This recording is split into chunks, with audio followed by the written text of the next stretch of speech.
Welcome to Creative Insights. I'm your host, Murat Güvenç from Accuras Inc. Every week, we bring industry practitioners, technology evangelists, and subject matter experts for a quick chat on emerging technologies in industry trends. Today, our guest is Mohan Krishnan.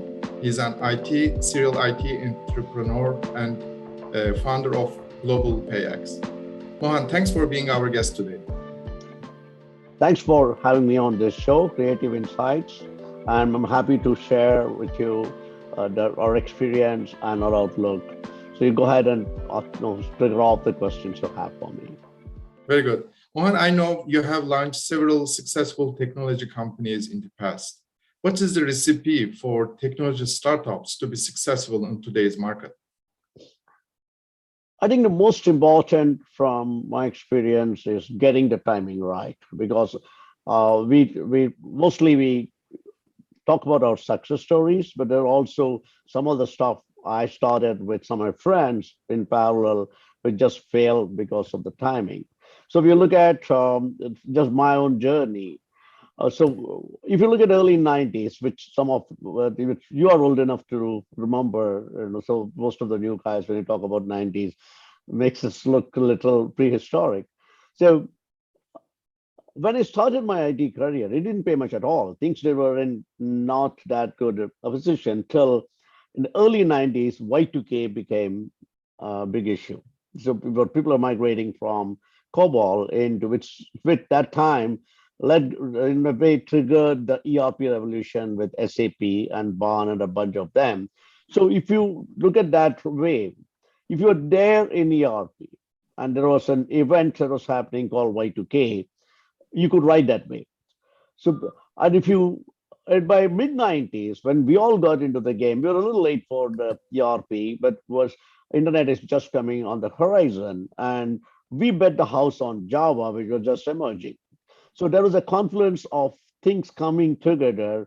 So the internet was booming, there was some connectivity was improving, and here was an opportunity to go for it. And we really bet the house on Java. The previous one, emphasis, grew on that platform. And when internet transitioned from what an informative site to transactional sites, we were reading those cards up early. So that was like saying, could we have done internet-based business earlier in the 90s?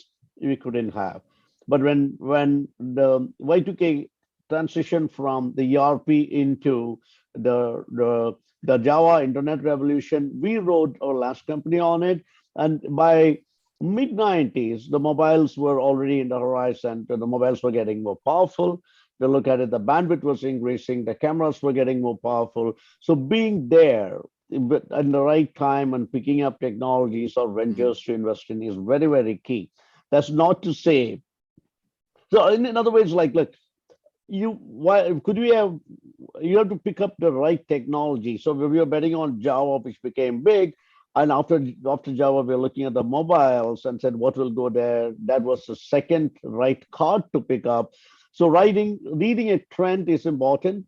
And if it doesn't work, course correct. I'll talk to you about a failure which we had. So in the late 90s, we were trying to set up a logistics business where we could do the tracking of deliveries, geofencing. We were trying to build those little GPS technologies, but it just died because the connectivity was so bad and GPS technology was so expensive. And in spite of some big money coming, big partners coming into it who had huge transportation businesses, we just couldn't succeed because we were very early. And I'm happy to say that team has now found a second life, and I'm an investor in a new company which is doing exactly that literally 15, 20 years later. So getting this timing right is an important part of it. And I'm not at all deprecating the hard work and a bit of luck that goes with it. So this is, if you say what's the most important thing, being the right time, making the right decisions, and then really staying the course to work it out. Very good. It's all about timing. Yeah. So I'd like to bring about this new technologies now that we are surrounded. So digital became mainstream, advanced analytics, and particularly AI is impacting every business and every industry. So how do you see the impact of AI in financial information technology, which you have over 30 years of experience? So, again, I'll go back to the vintage story. So, while we were graduating, everyone, I'm talking about like the 80s, early 80s, mid 80s, everyone did a project in AI. Mhm. It was highly fashionable to do work in AI. And then we all know there's the 35 years or 40 years of AI winter because there were the technology, the ability to execute didn't exist. Again, I go back to my confluence theory of technology and infrastructure and data coming together, connectivity coming together, which makes AI possible. See, the financial sector, I think there's a lot of disruptive changes driving. We, in fact, that's in AI and ML is kind of overused. Whether you actually use it or not is a great marketing hype to say.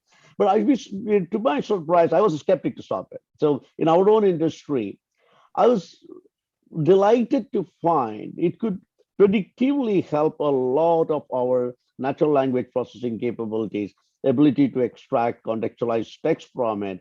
And the models, as we kept refining and we fed it a lot of data, it started working by minimizing the error. So it is not an it is there are a lot of algorithms out there, a lot of implementation methodologies and what you go with.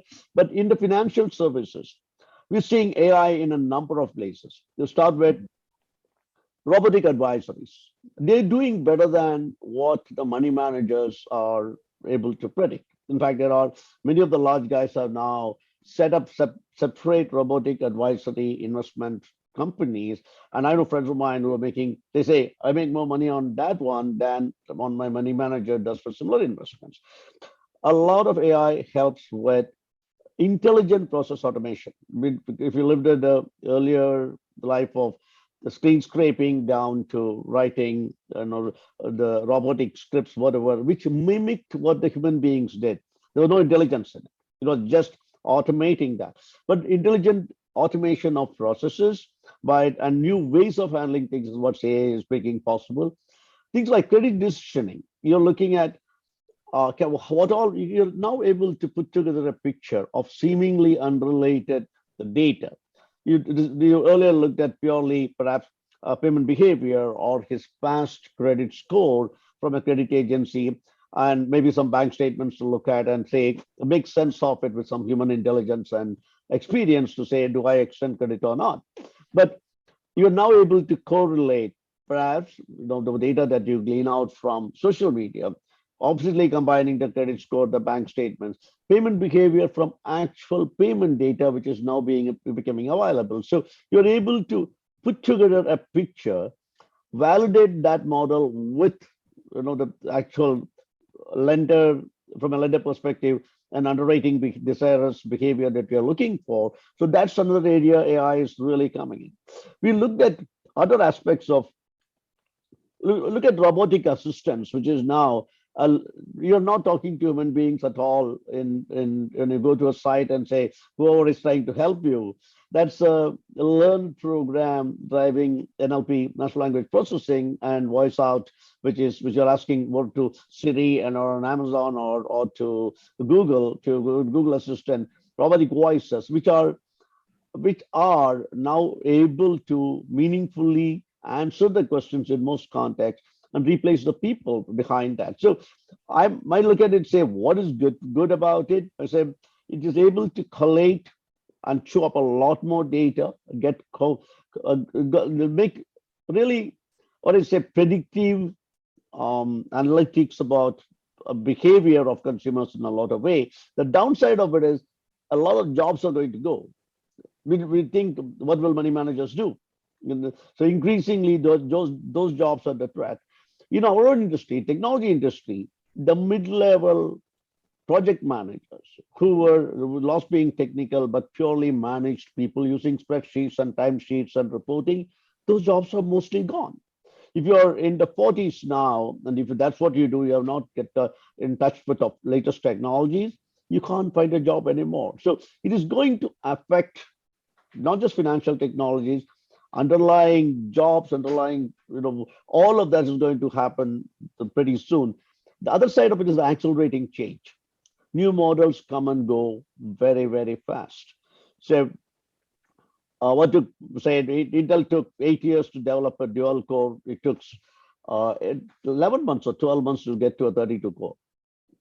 So what NVIDIA's graphic processors did to make the AI possible today is driving a whole bunch of change.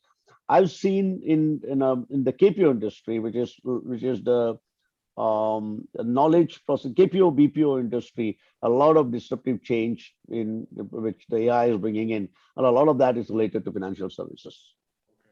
So in your experience, Mohan, what comes next? What will be the next technological disruption we should expect? So I'll start with see, the hottest topics today discussed are AI, ML. In a way, it triggers a whole, then their applications thereof. Linked to that is questions about privacy, facial recognition, whether you own your own data or not. Because I quite often now we joke and say, if you pick up all the data that the largest marketing, like between Facebook, the social media, and Google, and what you voluntarily submit to it, probably the AI engines know more about you than you know about yourself. So the questions they trigger are on multiple backgrounds. What happens to the macro questions like for the economy itself? What bubbles are they creating? What are the global impact of explainable AI? Or whether it's just AI which we don't understand. The most famous experiments in Stanford, etc., was when I'm sure you know about that one. A couple of them, which we intensely discussed.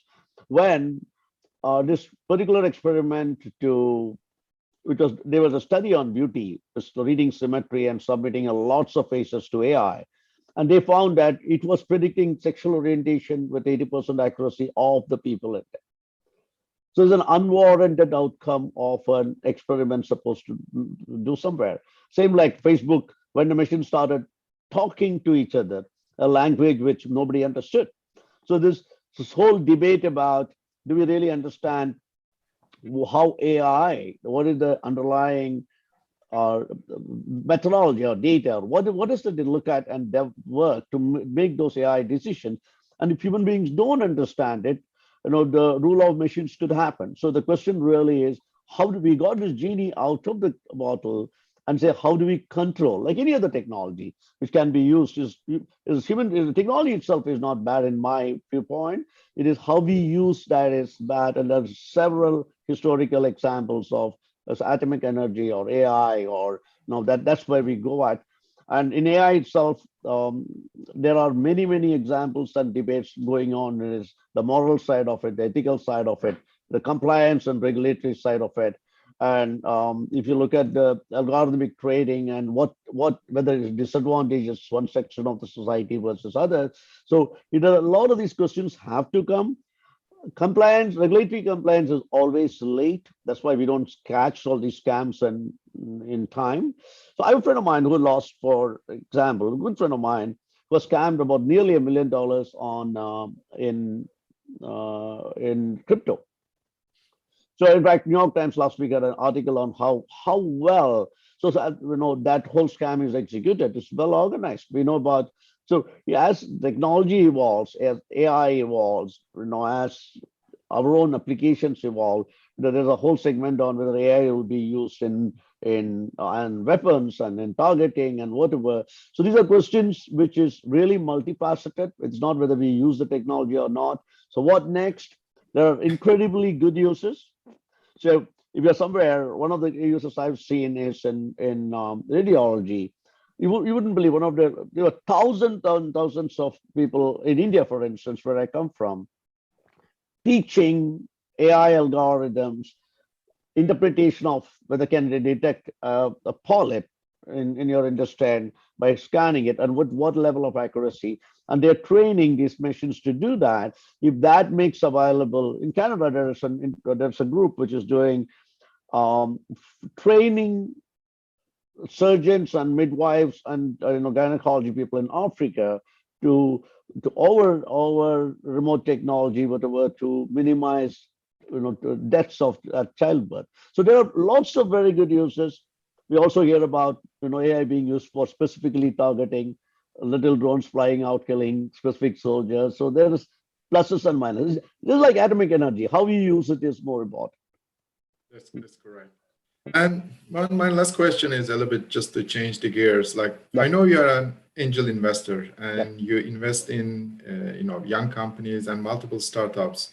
What advice you will give to young entrepreneurs in the world that we are living in today's world? No, I do come across all over my 30 years. I've in a lot of people with really good ideas. That's a- The and in the 30 years, funding has gotten a lot easier. Today, if you look at it, and there are cycles, obviously, there are when it's very liberal, and then now, as you see right now, the funds are getting started. So I would tell them, first of all, don't wait too long. If you wait too long to execute, quite often, like the windows close, and you are number two, number three, number four, and then your chances of riding the wave, the leading edge of the wave, diminishes. Second is to assemble a good team, because that's in fact that's fairly very key. If you have a good team to back you up, there are solo people who go solo at it, but a good team multiplies your chances of success. Execution is very key, because I know a lot of people who have an idea, who get the funding, who get into it, but fail miserably in execution. That includes some of the companies I funded. So I lost. I would have said as much money as I've made, I've lost millions of dollars on wrong bets, on wrong people and wrong teams. So there's a lot of scars from that. And I would also say today, um, all over the place. In fact, in India, for example, how market views in terms of what do people value, the amount of money you raise, the next funding round, valuation, and then you burn through it. But there's no path to profitability. You may be initially rewarded for the so-called growth metrics, but if you want to build sustainable businesses, unit economics of your business is very, very key. You're never going to get, whatever the growth is, if your unit economics is bad, you're not going to get profitable.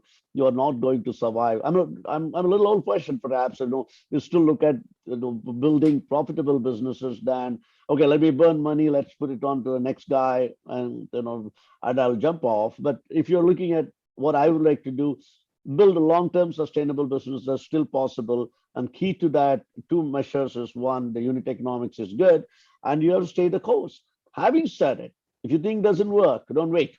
Pivot. Like that's very key too. Pivot. Go for the next one. In fact, one of my favorite points which I refer to, CB Insights. If you're familiar with Anand Sanwal, he runs this publication called CB Insights, became quite famous for all the investors.